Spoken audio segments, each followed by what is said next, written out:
Joining me now is Ben Oquist. He's the Executive Director at the Australia Institute and former Greens advisor, and David Gazard, DPG Advisory Director, former Liberal advisor. And you would look at that sort of comment from Christensen and then Alex Antic on with Steve Bannon and government MPs criticising Australia's approach to COVID internationally. How does that go down?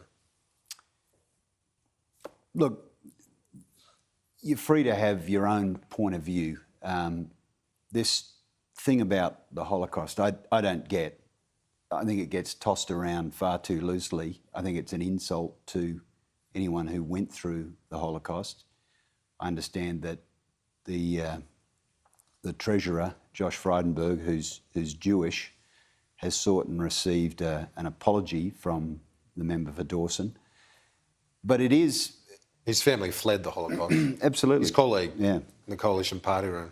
Totally. So this whole notion of Nazism and concentration camps gets flung around by all sides far too often, and it's wrong. It's a silly and spurious comparison, and it's insulting to those who've gone through those. It is terribly insulting, but for the Prime Minister's trying to say, okay, I'm a united government, it's a strong government, re-elect us, to have these fringes.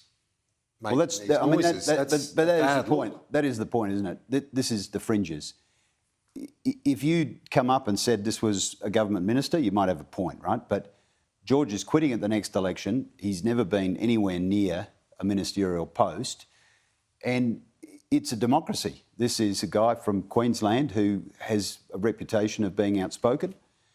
And, we can condemn the comments he's made as unwise and insensitive, but that's the way it functions. There's been a number of people on both sides of the chamber that have used words to that effect that no one likes. Ben, the Prime Minister was very, strong in the language, saying it was appalling, and he hopes that Mr Christensen goes quietly into retirement. Might be easier said than done. Well, he keeps wanting to speak out, and David's right. These people are on the fringe, but they're on the fringe of mainstream view, and they're on the fringe of society. And they're that channel that they've appeared on overseas is kind of wacky right-wing stuff. But they're on the fringes of the debate. But unfortunately, they're in the government. They are part of the government, and that's a terribly bad look. And I think it underscores the problem that Morrison's having keeping his team together. It's kind of fraying on all sides. You've got the moderate Liberals under pressure in Teal seats. They're losing votes on that part of their base. Like Wentworth and Goldstein. Yeah. Do you seriously think they'll lose one or two of those? I think they've got under pressure in them, aren't they? And I think then on the other side, they're under pressure on the kind of mad right from One Nation and the George Christensens. Some of them are inside the tent, some of them are outside the tent. So it's under a big squeeze from both sides. And that disruption that was being kind of evidenced in the parliament, people crossing the floor kind of on the left and the right in their own party, that story is a terrible story for the government, and they hope to put it behind them when parliament stops finished, but it's bleeding out into the summer, and it just is making a year that was bad end terribly for the government.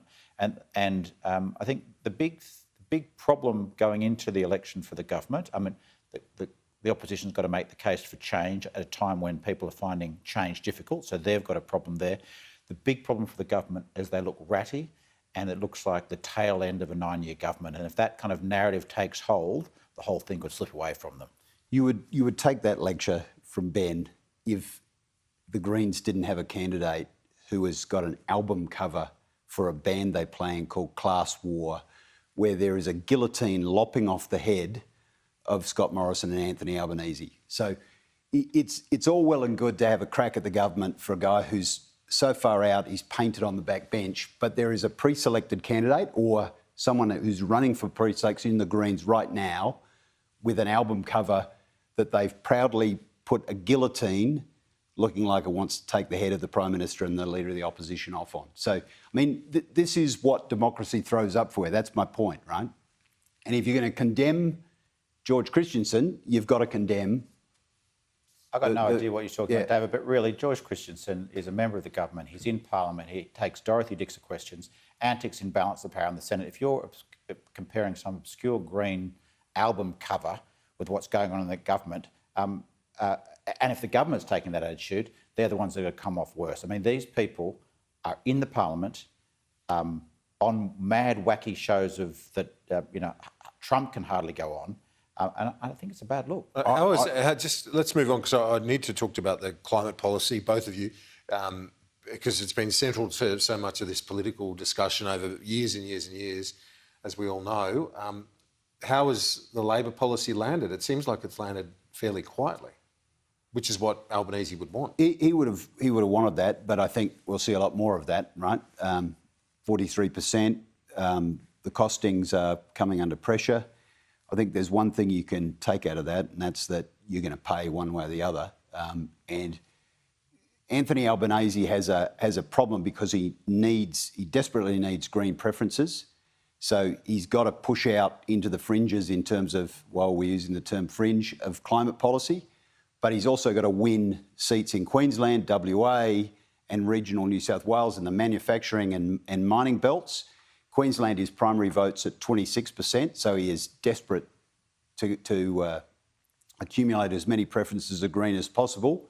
But at the same time, he knows that a 43% climate target for 2030 is going to probably cost jobs, and it's going to cost people in terms of their power, and so he's in a terrible difficulty, I think. Ben Oquist? I think it's landed well for him, hasn't it? I mean, the government attacks on it have been pretty muted. You saw Frydenberg on Insiders couldn't lay a glove on it. I do think there's still the question of how it plays out in specific areas, whether the government can kind of weaponise it in particular areas. But a couple of problems is that every time they say 43% is terrible and it's going to cost you jobs in the Hunter, Labor points to Matt Keane's policy, which is 50% for New South Wales. They point to the Business Council of Australia that wants a higher target, the AIG backing it, the Farmers Federation backing it. So the politics are different from 2019 and 2016, but as I said, the government can weaponise it on a local level. I guess big picture, I hope the debate is better than the last election, because we had a terrible, shameful, kind of disgusting, base debate in Australia. For example, on electric vehicle policy. I think one of the worst examples in modern politics of a debate that was really unhinged. And I think, no offence to you, Kieran, but the whole political class, including the media, failed to take on a ridiculous narrative from the Prime Minister about ending the weekend. And Australia is suffering because of that. If the government hadn't said such stupid things about electric vehicle policy, we might have a mature debate now and better policies now. So whatever happens in 2022, I hope we can leave that kind of stupid notions out of the debate. Gentlemen, great to see you both. Thank you, Ben and David. The bottom 20% get nothing. They're really unfair tax cuts. People want to see much stronger action from the government when it comes to climate change. It's no coincidence that we have a wages crisis in Australia. Transitioning to net zero emissions, it doesn't seem like there's much room for gas.